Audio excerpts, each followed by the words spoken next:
Hey, what's going on? My name is Edvin Anderson, and if you don't know me already, I am a 17-year-old who runs a seven-figure marketing agency.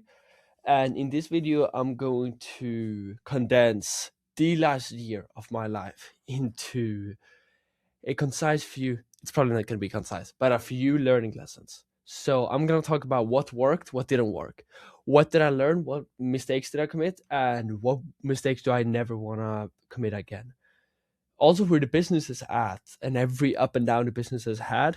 And lastly, but not least, my goals for 2026 that we're heading into right now. So let me start off by saying that this year has been quite unique for me. It's been a very transformative year. And I think it's fair to say that I've learned more in the last year of my life than I learned in the past 16 years put together. This year for me was so life changing and so eye opening. It wasn't just another year for me. I feel like it was the second year or so that my life actually started. It was me stepping into the second version of the second chapter of my life for real.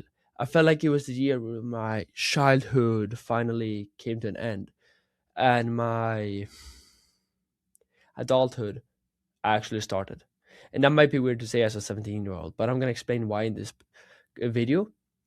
And it wasn't the best year if you look at it financially. A lot of financial ups, but also a lot of financial downs. It wasn't the best year if you look at my physique. Of course, I gained muscle.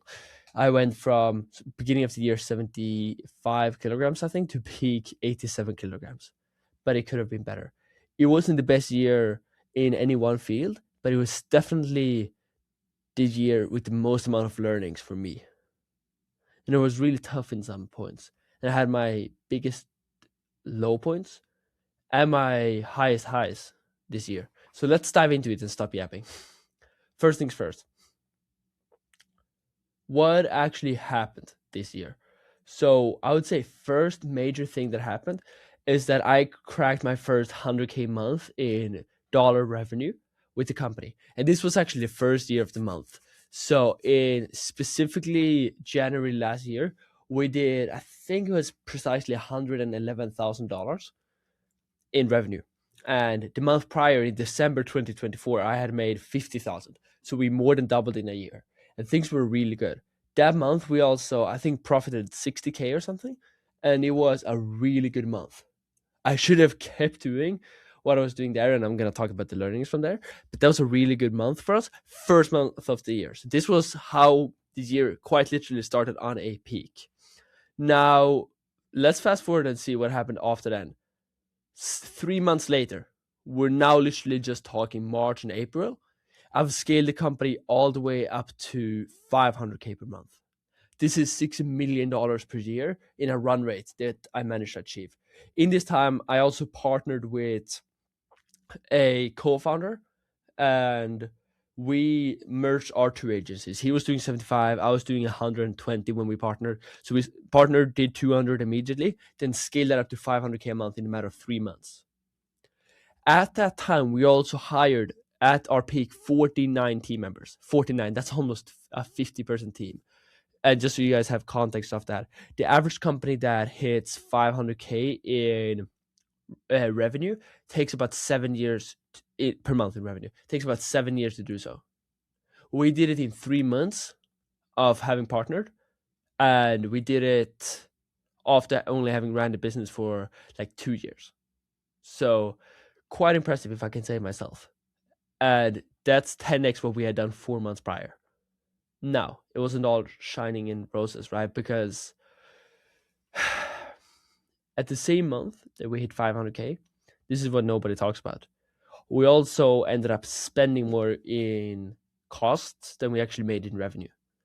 And if you've heard anybody throw out crazy revenue numbers like I just did with 500K a month, I want you to always take that with a grain of salt in the future.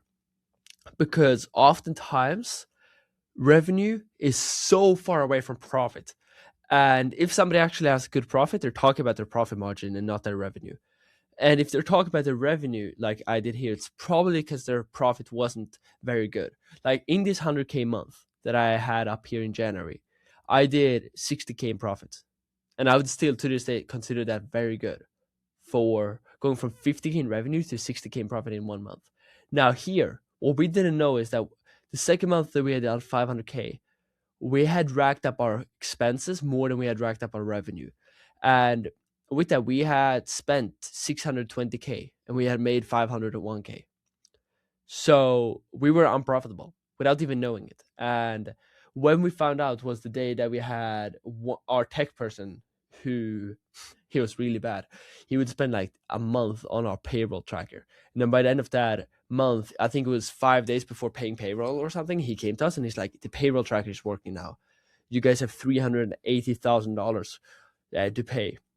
And that was more than we had in the bank account. In the bank account, I think we had 150 and we had like another 10K or 20K coming in. So we were 150K minus between me and my business partner.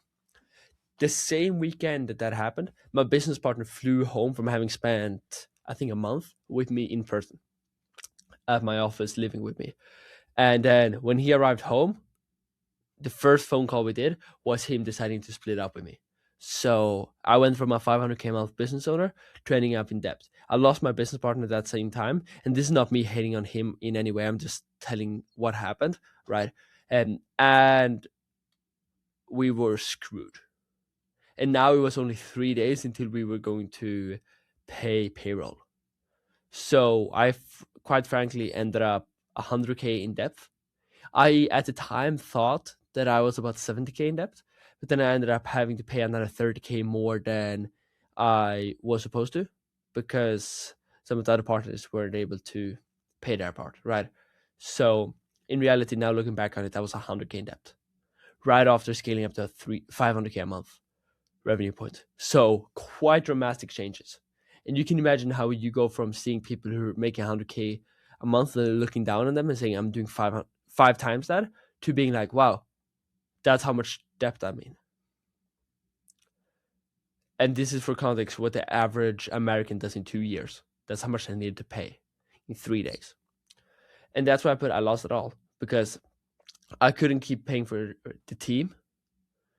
We didn't even know it at the time, but all of our partners hated our service because we had scaled way too fast. And I don't want to say that it was because of how fast we were scaling that everything was breaking. I would say it was because we were lacking the necessary skills to be able to get there. I still don't know if I could go from 100K to 500K in 3 months now without breaking a lot of things. I think I could, but I don't know for a fact because that's really hard. Most things will break. But the things that broke for us was number one, our profitability, which is the number one thing that goes before everything else. Secondly, was our product, which is probably the second most important thing of it all. And therefore, I needed to let go of the team. We went from a 49-person team to a 20-person team in the matter of a month. All of this happened at the age of 16. So I was 16 years old when all of this had happened. And I did get out of it because I did. Where is this? I spent 8 months rebuilding everything after losing it all. And I basically took the 8 months after this happened to repay this debt. I took a big loan, a 60K loan to be able to pay this off. And I rebuilt everything. And that went pretty well because I started getting into rooms and everything I belonged to. I got a multi 8-figure mentor and advisor who's now a part of my business. But then in December of this last year, I decided to start all over again at zero with a new offer. So I'm still running a business now, the one we had and has been building for the last 8 months. But I decided to start at zero with my current skill sets to keep the same business with the same name, but start with a new offer that I am convicted will be the right way to move forward long term. Then, with that said, I am now going all in on this new offer. Our existing current offer that we've been running on so far for the last like 2 years and that I've spent 8 months rebuilding, that I would say is slowly dying out and seems to be a horse that we keep feeding but it gets more tired the more water and food it gets. And therefore, right now, we're just letting it become a profit engine while we put all that food and water into a new horse to try to get some actual scale, profitability, and opportunity with the current resources I have. So now our revenue, quite frankly, is at like an all-time low. It's like the same that it was this time last year. It's under 100K in top line revenue. Our profit is good now because we've stacked up the profit, cutting all costs, which is a good thing, right? But now we're trying to rebuild everything to get back to this 500K by May. I'd love to get back to where I was last May, but this time doing it with 30-40% margins rather than minus 100K in margins, right? So that's where we're at the moment, and I'm gonna keep you guys updated on how it goes with my inconsistent YouTube videos. Now, let's talk about what happened to me personally this year, because this was as much, if not even more, influential. First of all, I found my future wife. I found a girl that I'm almost 100% convicted I'm gonna marry in the future. And funny story, if you don't know me personally, you probably aren't aware that that girl that's gonna be my future wife is also funny enough my executive assistant. So that's how we got to know each other, and then we ended up just getting to know each other personally, and ended up becoming more than that. So I met her in December last year, or say in December 2024. First time we ever had an interview. That's when we first talked. Then we worked from December to now in the business, and we met 3 times this last year. I'm with her right now. Now we're spending a month together, and then next year we gotta move in. So that's quite a big eventful thing that happened this year. I also created a routine that I feel genuinely comfortable in, and I started becoming consistent with it. Which something I've struggled with all my life is consistency. I've been very good at going intense on things, but I haven't been very good at doing things consistently day in, day out. And some of the greatest compounding returns in life come from consistency. So I'm excited that I got a routine that I felt consistent with. Now, let's talk about some of the business lessons I had. Because as you can imagine, from going from 50 to 100K to then 500K to then 100K in debt to then rebuilding it all, getting to 200K, and then from there starting all over again with a new offer, trying to scale that way up this year.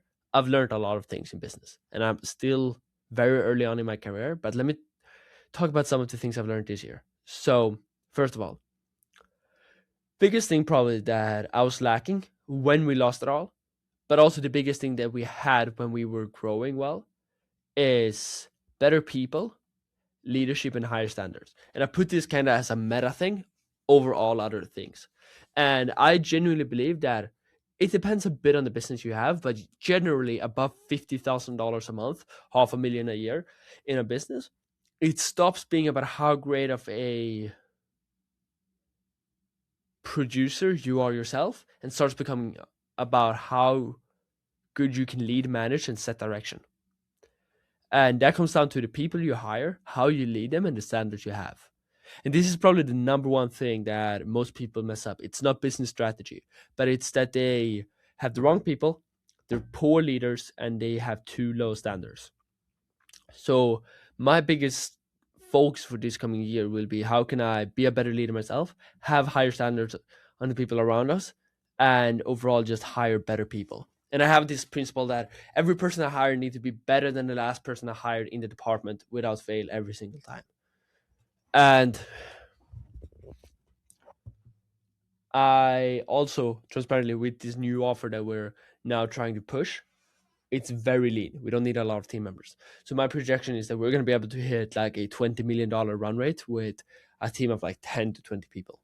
While on the other side, when we were doing a $6 million run rate per year, we had a 50-person team. So there you can kind of see the difference in team size and what it takes. So what I'll say is you really don't need a lot of people.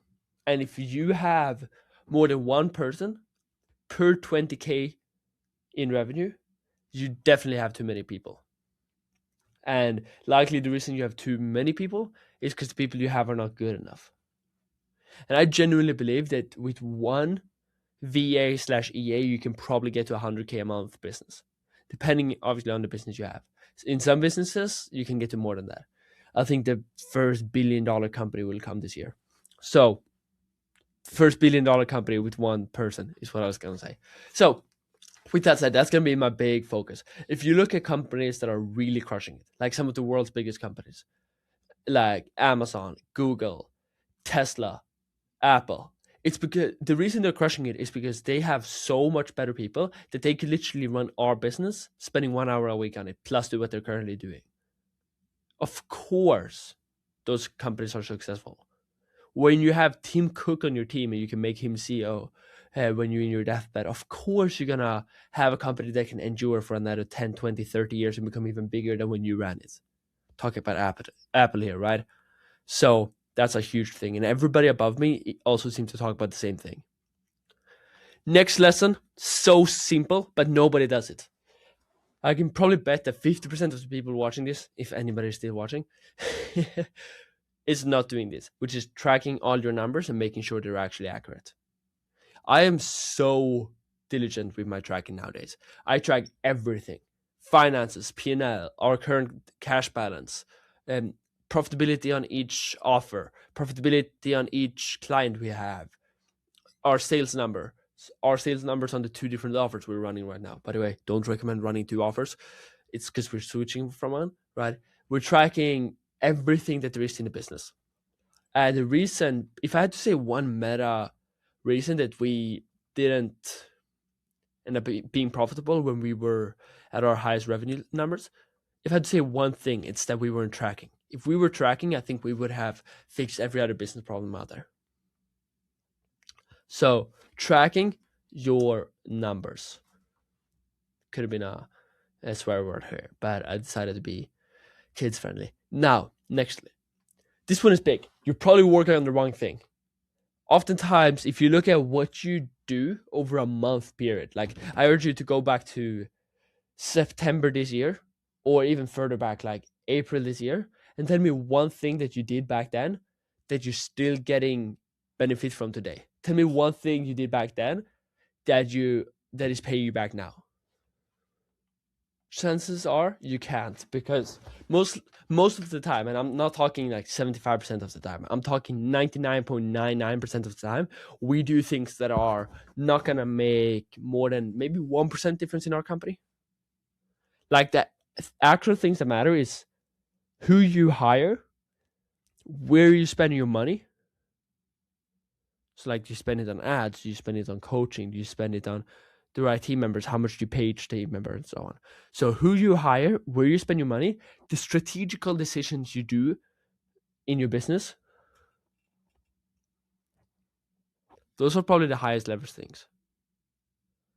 And then also, obviously, doing sales training and team training and so on. That's probably where you get 99.9% of your output. And I might be missing some things, but that's where I see all the output coming in.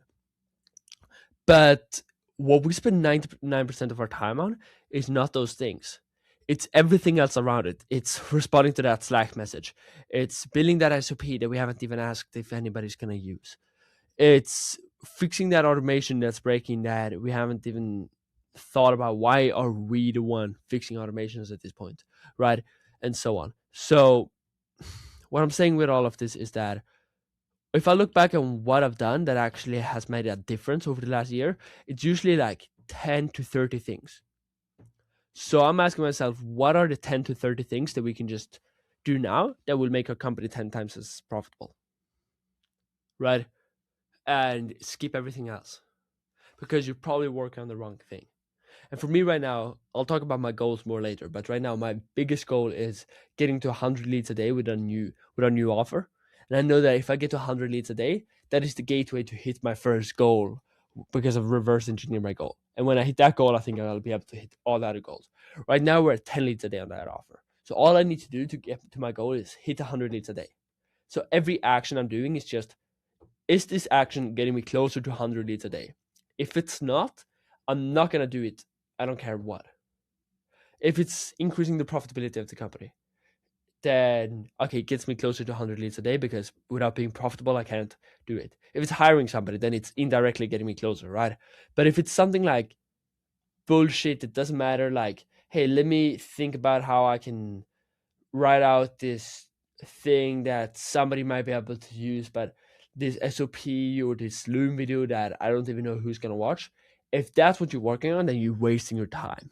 So figure out what's your goal, what you need to achieve in terms of an output to be able to get to that goal, and then what's the action steps to get to that output.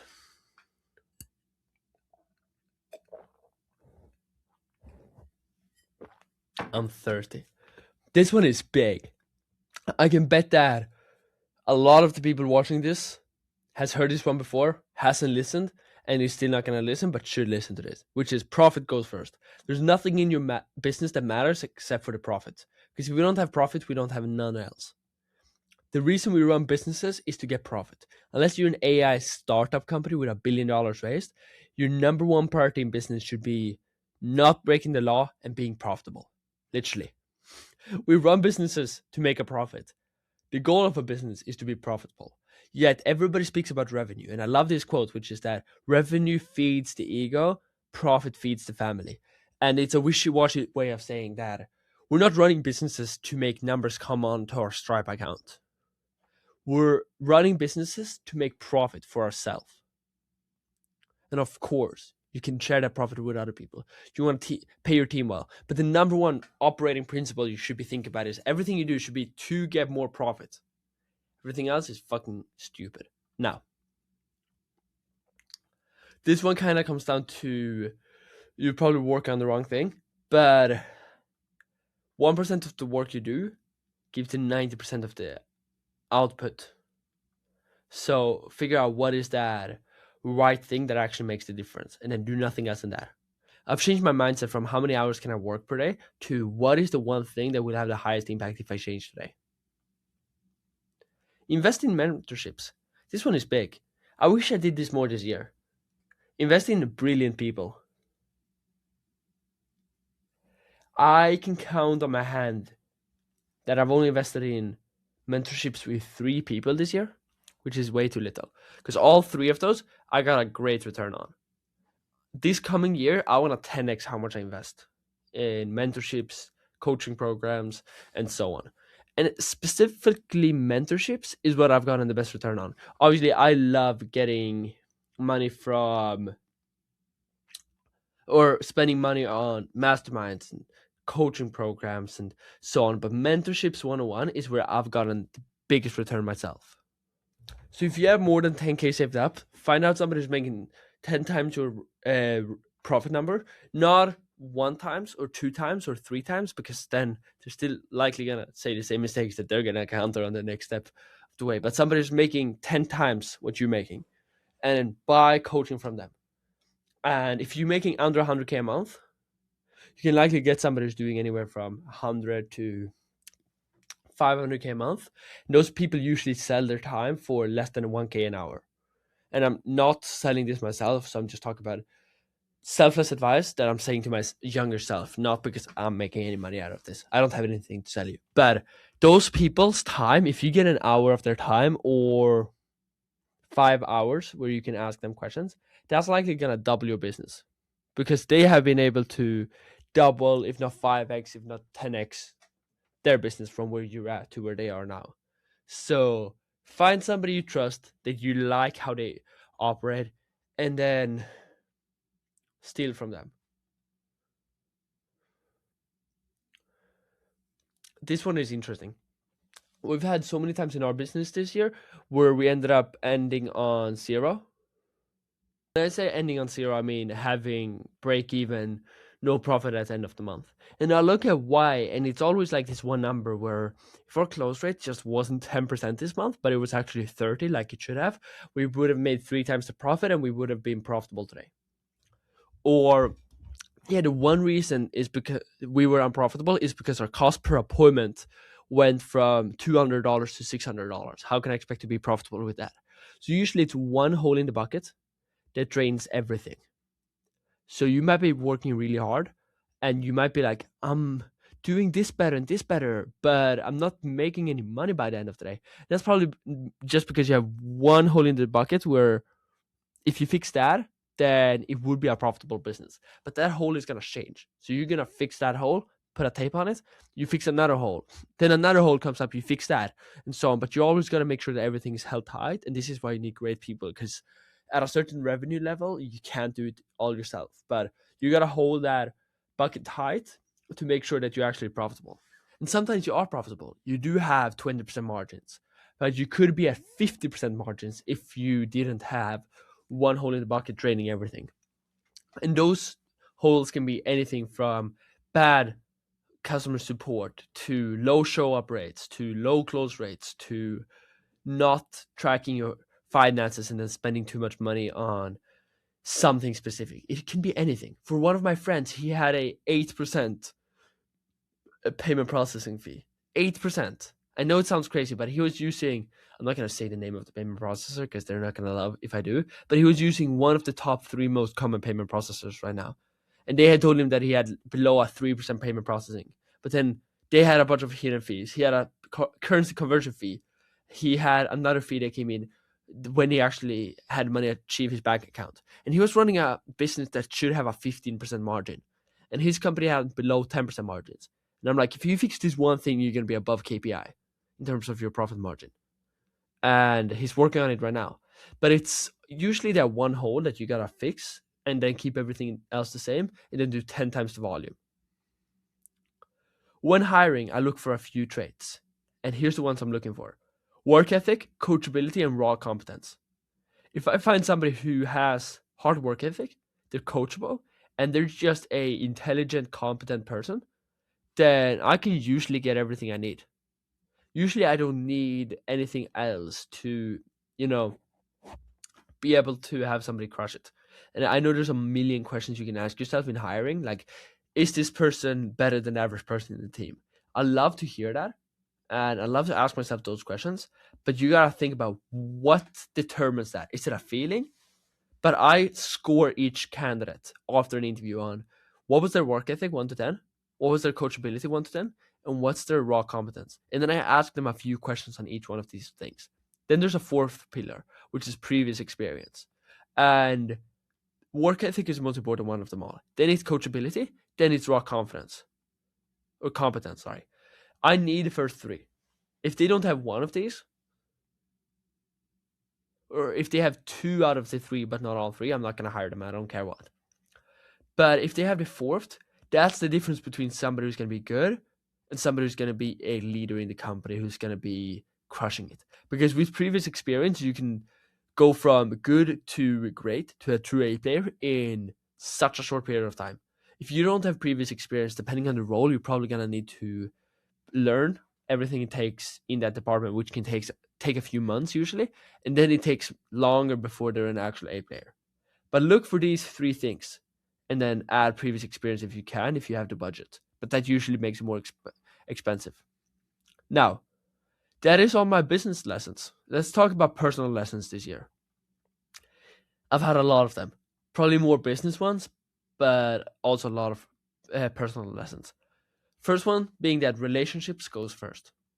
I don't care what it's with your spouse, your parents, your kids, your friends, your mentors, your colleagues. Just keep relationships first, because such a big part of our life is the conversations we have.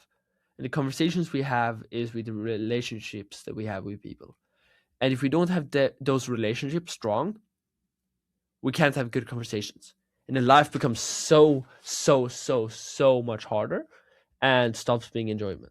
And then secondly, it also helps in business, it helps in finances, it helps in health, it helps in every other area to have good relationships. Because if you know anybody or somebody in every field, it becomes easier. For example, right now, I know that if I need marketing help, I have a close friend who can help me with that. If I need sales help, I have a close friend who can help me with that.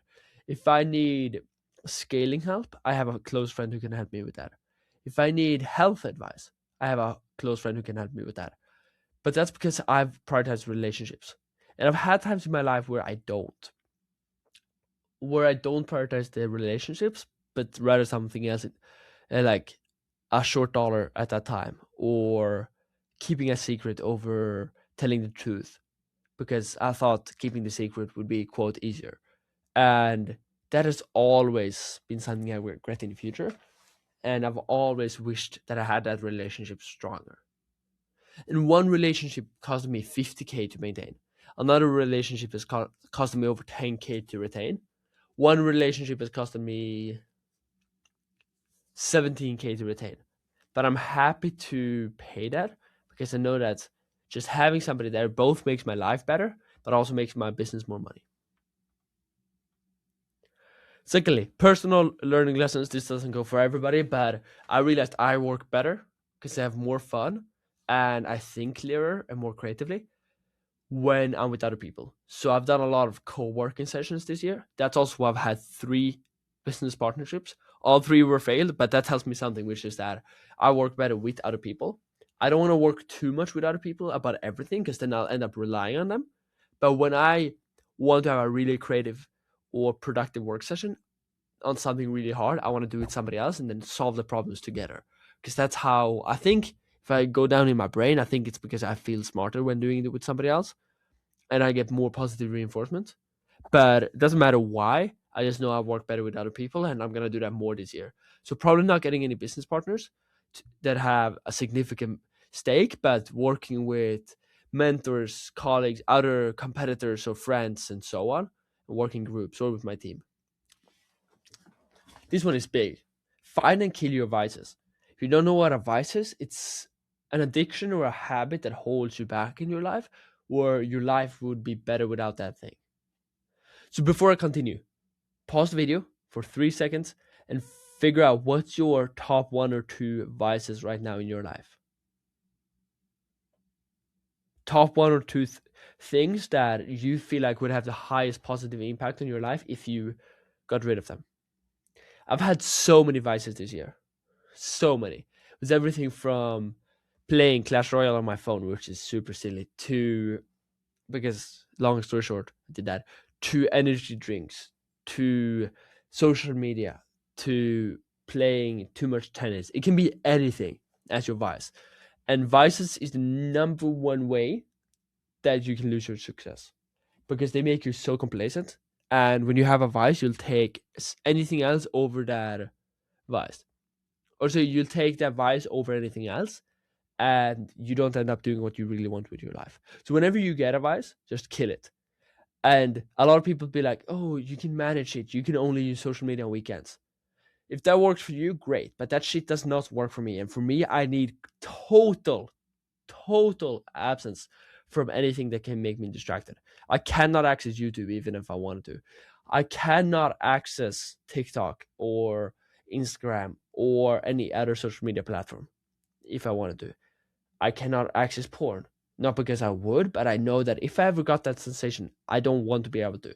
I cannot access any sweet things in my house because I don't have the many available. I can't access anything that holds me back, not even Netflix.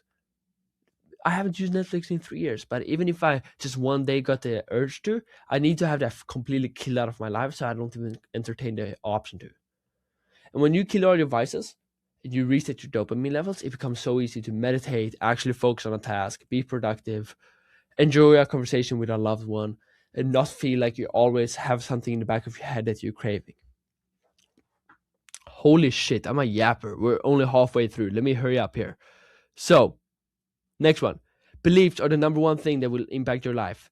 What you believe is possible is gonna that rule your life more than anything else. The only reason that I was able to hit 500K in 3 months, or I'll say it's 2 reasons. Number one, I was not afraid to act because my belief was that I was going to win either if I did a mistake. Secondly, I genuinely believed that we were going to hit $1 billion in 12 months. Now, did we do that or are we tracking to do that? No. But I believed it. And that's why we were able to scale to 500K and not even see that as a big achievement. Our goal was to do $2 million the next month. So, the number one thing holding you back in your life that will impact your life is the beliefs. Or that might be the number one thing that makes your life as good as it is. But for most people, that's holding you back. Spoke to this one guy who genuinely did not believe that he could ever be making more than 10K a month in profit. He just didn't think it was possible. And then I called him out on it. And then he thought about it long enough. And he's like, yeah, I guess that makes sense. Some people just need their beliefs broken. And it's not a skill set problem, it's a belief problem. So that's that. 3 skills needed for success. I also spent a lot of time, just like I thought about what to look for in hiring, I also thought about what are the 3 most important skills for success that I've seen every successful person have. And usually the more successful they are, they have more of this thing.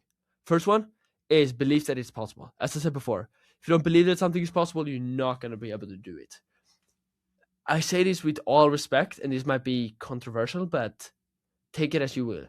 If you were born really, really poorly in Africa and your family never had any money and you struggle to even get water and you don't have any clothes, then you're probably not gonna end up becoming a billionaire because you don't even know what a billionaire means. If your family's net worth is under $100, it's impossible. You don't even know what a phone is. Or you've seen a few phones, but you've never used one. You're not going to become a billionaire, most likely, unless somebody changes your beliefs, because you're not even thinking in that realm. So, beliefs is the number one thing. Next one is ability and willingness to learn. So, this is coachability in you. You need to have the ability to learn, which is how I define intelligence or competence, the ability to learn. How fast do you get it? Right? Then secondly, willingness to learn. That's coachability.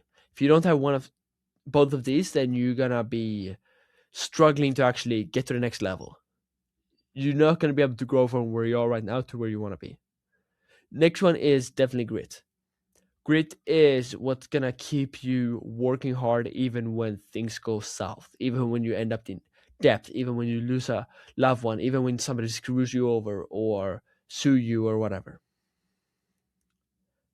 Do what you love is my next lesson. I think if I just did what I loved in every field of my life, I would have been a lot further than I am right now. Took me too long to realize that I didn't really enjoy the work that I was doing. Didn't even enjoy the place I was working at most of this year. I did not enjoy the people I had on my team.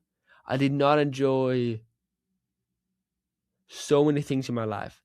And every time I've loved something, I have worked harder on it. And this is not a follow your passion kind of talk. This talk is about if you want to do something, aka be more healthy, find a way to be healthy in a way you love. For my brother, it's riding motorcycles. It's a competing motorcycle. What's it called? Motorcyclist and road racer, basically. And he loves that, and that keeps him fit. For my mom, she loves dancing, so she does a dancing like 4 times a week. For my dad, he loves cross country skiing. For me, it's tennis, and then working out with other people around me. As I said before, I work better with people. That also goes for the gym. Right. So that's what my family loves to do. And that's how we stay healthy and fit. In business, I love my team currently, and that's why I work so hard. And I've realized that when I've had people I don't enjoy working with because I don't love them or I don't enjoy spending time with them, then I end up working less and I avoid them. So do what you love and it becomes so easier to get what you want. Once again, you're going to have to do things you don't love. That's a part of business, but you should spend a majority of your time doing what you love. And try to figure out how can I take something I don't love, like getting fit, and make that into something I love. Like if you want to eat healthier, what's the healthy foods that you love? I, I'm betting I bet you love avocado, that you love some vegetable, that you love some fruit, that you love berries, that you love meat. Those things are all healthy. So eat those. You don't need to eat spinach if you don't like spinach. Secondly, the best workout is the one that you stick to. I've done a lot of different workouts and I've gone very intense and then down to zero when it comes to working out this year. That's also why I don't have the physique I want by the end of the year. I'm very tall. I am 6'2", or no, 6'3", which is like 190 centimeters. And I 84 kilograms, which is not horrible. At my peak, I was at 87 though. So I guess I'm in better shape than most people, but I'm not in perfect shape. And I would have been in better shape if I just found a workout that I could genuinely stick to and be consistent with rather than the quote optimal one. Comes back to do what you love. Find a workout which is fits what your body is comfortable with, what you feel like you're good at, and what you enjoy. And then you gotta be more consistent. Next one. Don't constantly have stress over what you're doing. There's only a now. I'm gonna spend a bit of time on this one. There's only a now is a philosophy concept that a lot of people talk about, and I've gotten into philosophy this year. And basically, there's only a now is a theory that the past doesn't exist and will never exist. And the future doesn't exist and will never exist. The only thing that has ever been and will ever be is the now. The now is ever changing, but you shouldn't spend any time thinking about the past or the future. And by the way, I'm not a philosophy expert, so I'm just talking about what I know. But you should not spend any time thinking about the future or the past. You should only think about the now because that's the only thing that truly matters. And that's the only thing that actually exists. And what does that have to do with my life? I feel like I've had too much stress this year thinking about if I'm doing the right thing, if this is what I want to be doing, if this is the right best way to spend my time right now based on my life. And I've realized now that I enjoy my life more when I try to be present in the moment, when I try to enjoy what I'm doing at that time rather than ask myself, is this the best use of my time? Like today, me and my girlfriend went to shop clothes as a as a Christmas gift for her. A bit late, I know, but we couldn't before now because she just came to my country. Secondly, we went to a cafe and I ate something unhealthy. And I also talked to a friend for probably 25 minutes today about shit that wasn't gonna make me any more money. If this was 6 months ago, I'd probably feel really bad because I'd be like, that's gonna make my physique slightly worse that I ate something slightly unhealthy that had sugar in it during that. And I spent money shopping a gift for her. Is that gonna make my net worth go down and I'm gonna have less in my bank account? But now today I tried really hard to just enjoy the moment and be like, this is amazing. I'm really grateful for my life and I'm enjoying my now. So don't think about the side consequences of this in the future. Just enjoy it now. And this is probably because I'm an overthinker. If you're somebody who just acts without thinking rationally, don't take that advice and think about it the opposite way. But for me, that helps and that's needed. Depends on who I'm talking to. I'm almost done. Don't worry. If you're about to hop off the video, don't worry. It's only 5-10 minutes left. Next thing I want to talk about is goals for 2025. That should be 2026. Goals for 2026. Let's talk about what we're going to achieve this year. So, in terms of the business, I want to get to a $5 million EBITDA run rate. For anybody who's not super into business, this basically means I want to make a $420,000 margin net profit in a month. Because if you're doing $420,000 in net profit, that means you're doing a run rate, meaning a projected 5 million per year. EBITDA is the same thing as profit, basically. So that's what I want to achieve with the business. Think this is possible this year, no problem, especially with the new offer. I also want to get out of the day to day and get ready to exit this company. I don't expect to exit it this year, but I want it to be at a point where it could be exited. So I don't want to have any day to day responsibilities. I only want to be taking the strategic decisions in the business and have other people who can take the tactical decisions day to day. Personally, I want to wake up at 6:30 every single day of this whole year without fail. So far, I've only failed once and it's 11 days in. And that day it was because my alarm didn't go off. But as soon as I woke up, which was 7, then I just went straight out. So I don't see that as a loss. I still see it as me tracking for 6:30 every single day. And there's so many health benefits that are proven of waking up early or say waking up at the same time every day. That coupled with the productivity I get from waking up early, coupled with me knowing that I can do something consistently, is something that gives me a lot of confidence in doing this. And it's been hard some days. Like Christmas or New Year's Eve, I went to bed at 3 a.m. and then I had to wake up, what's that, 3 hours and 30 minutes later. So that wasn't the easiest day for me to start off the challenge with. But I'm happy I did it because when I could sleep 3.5 hours, I knew I could sleep 5 hours or 6 hours or 7 hours any other day and be fine. Next personal goal is to stop using social media fully. I don't want to use social media a single time this whole year as a consumer, only as a producer. Look at this. You're watching me now as a producer, right? So that's what I want to be doing. Then I also want to start finding inner peace. And this sounds very wishy washy and can mean a lot of different things for different people.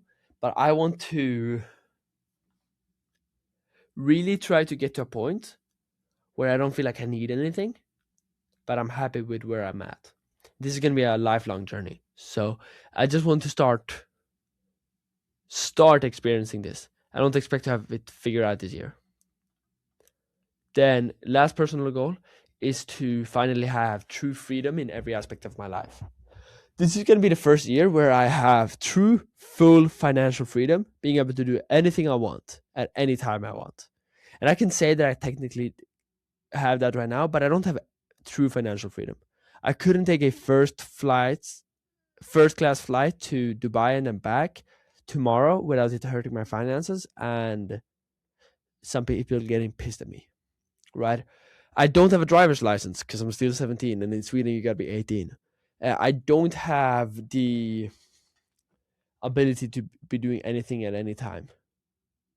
I do have location freedom though, which I'm happy about, but I also legally can't travel without my parents to some countries.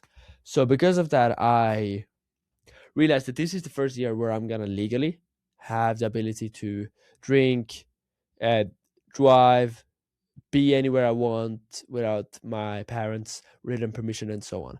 But it's also the year where I want true financial freedom, time and location freedom. So I'm calling this year. I like to name my years. Last year was the learning year. It's the year where I learned so much. This is gonna be the year for me where I get freedom, the freedom year.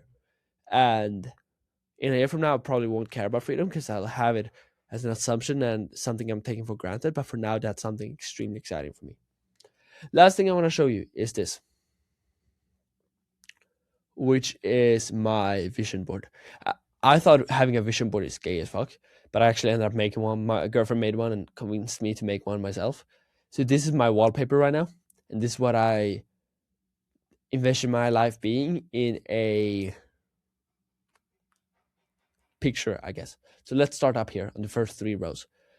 Leonardo DiCaprio from the Jordan Belfort scene in Wolf of Wall Street, where he is having a speech every morning for his team, his sales team, making them do more dials. This picture shows three things for me. Number one, being a better leader.